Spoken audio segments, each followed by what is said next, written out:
Everybody planned for the same movie.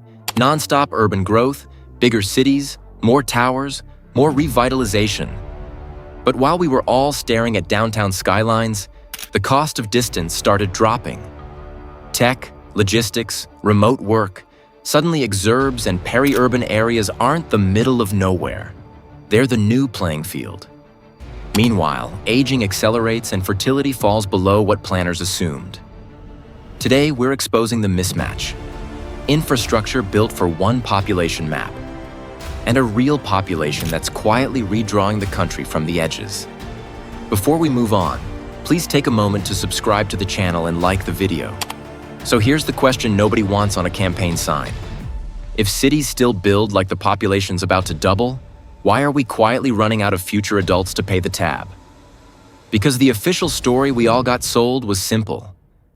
Pack people into dense downtowns, run shiny transit, and let cranes become the city's love language.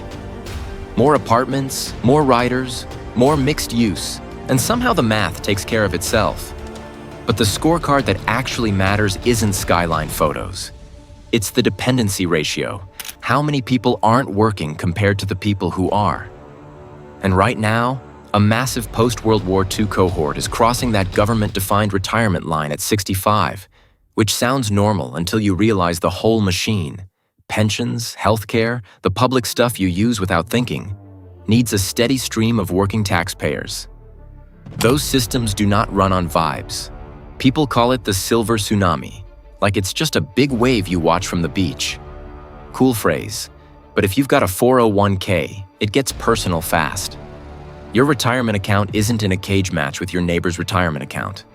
It's competing with a growing share of the economy getting routed toward retirement benefits and healthcare for a larger elderly population. That's the resource fight. Not theoretical, not polite. And the trap is brutal because it hits local budgets where everything is already spoken for. Boomers age into 65 plus at scale, while growth in the working age population doesn't keep up. So every city and county meeting turns into a knife fight. Do you fund the school roof, the road repairs, or the rising demand for senior services and health costs? Everyone shows up with a must-have, and the money shows up with a good luck. This is where the labor market starts acting weird. Fewer workers means tighter hiring. Some sectors feel wage pressure hard because they can't just do more with less forever. So employers chase workers with higher pay, better schedules, or they shove tasks into machines and software. Automation goes from nice to have to, if we don't do this, we close. Meanwhile, the political temperature rises because tax hikes and benefit trims stop being abstract debates and start sounding like personal threats. Now look at the places that age the fastest. Smaller towns and rural counties with a higher share of older residents. They get service-heavy, but tax-light. They need more health care, more elder care, more transportation help, more everything. But they've got fewer working households and fewer new businesses generating the kind of tax base that makes those services easy to fund. Hospitals and elder care facilities feel this first. When staffing gets tight, it doesn't matter that a community has a hospital. If they can't hire enough people, you get long wait lists, limited appointments, and entire services that operate like they're on a weird schedule because the workforce isn't there. The demand climbs, the labor pool shrinks, and administrators end up playing financial Jenga with payroll. Here's what drives planners nuts. They didn't ignore aging. A lot of them saw it coming and treated it like a gradual slope. Year by year, a little older, a little more demand, tweak the budget, tweak the services. But big cohorts don't age like a slope in your spreadsheet. They cross thresholds. Once a huge group hits retirement age, spending patterns and service needs jump. That's the step change. That's the part that makes old projections look like comedy. So the shift that blindsided the people who thought they'd figured out America's future wasn't mainly people moving around. It was the ratio flipping. More retirees per worker. So the old urban growth playbook stops penciling out. And if you think aging is the main story, you're about to meet the quieter villain. The missing births that were supposed to refill the pipeline. So how do you get boomtown energy, Fresh subdivisions, new industrial parks, a coffee drive-through on every corner.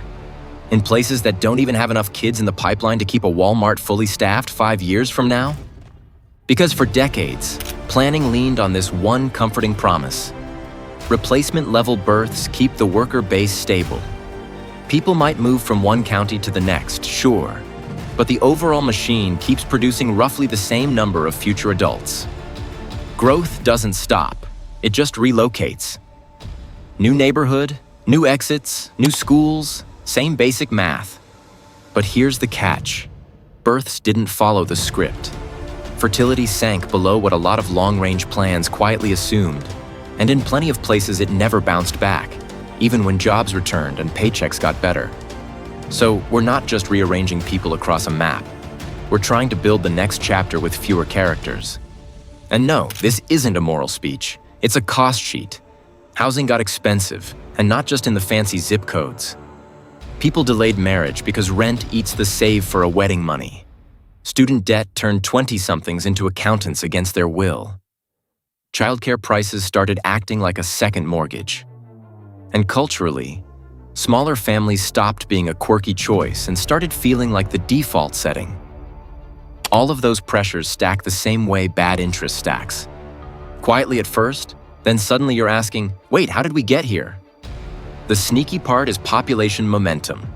You can have a lot of adults in childbearing ages and still post a decent number of births for a while, even as the average number of kids per household drops.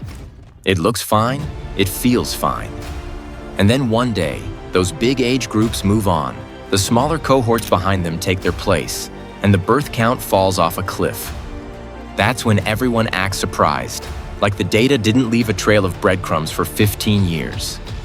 Now connect that to development, because this is where the real estate plot thickens.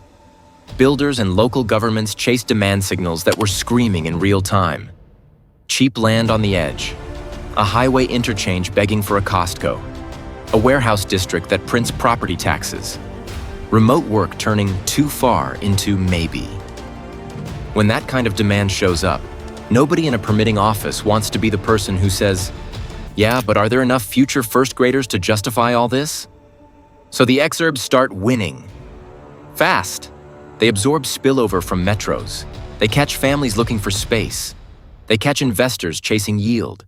They catch employers who want a big box near a beltway. And the vibe becomes, we're growing, we're hot, we're next. A new subdivision sells out and everybody high-fives like the area just invented prosperity. But the long-term catch is savage. If fewer kids exist, school enrollment drops later. Then sports programs shrink. Then a school closes. Then the family-friendly label starts peeling off. At the same time, entry-level labor gets tighter. Fewer teens, fewer 20-somethings, fewer new hires for the service jobs that make a suburb feel alive. Restaurants cut hours. Stores can't staff mornings. Your booming town starts running on reduced hours like it's a sleepy beach community in the off-season. And remember all that fresh infrastructure? Streets, pipes, pumps, lanes, lights, parking lots, the whole outer ring starter pack. It doesn't maintain itself. It ages like a gym membership. Cheap at sign-up, expensive when you actually use it. With a smaller next generation, the future tax base doesn't scale the way the maintenance schedule does. So yeah, fertility didn't just drift down. It fell enough that replacement level stopped being a safe planning assumption in a lot of America. We built a map for a population that isn't being born. So when you hear America's next boomtowns, ask the uncomfortable question, boomtown for who? Today's remote workers or tomorrow's residents who don't exist? So here's the thing about an empty boomtown. It's not tumbleweeds. It's brand new roofs, brand new roads, and a future tax base that doesn't match the maintenance bill because the next generation is smaller. And growth can still look loud. Idaho was the second fastest growing state from 2010 to 2020, and Coeur d'Alene jumped over 26%. Businesses expand for that demand, often with big loans for space, inventory, and staff. Next time your city sells you a plan, ask who's there in 20 years. Like this video so the algorithm thinks I'm important. Subscribe because someday you'll want to escape. Would you buy in a boom that's mostly reshuffling? Comment build anyway or stop the sprawl?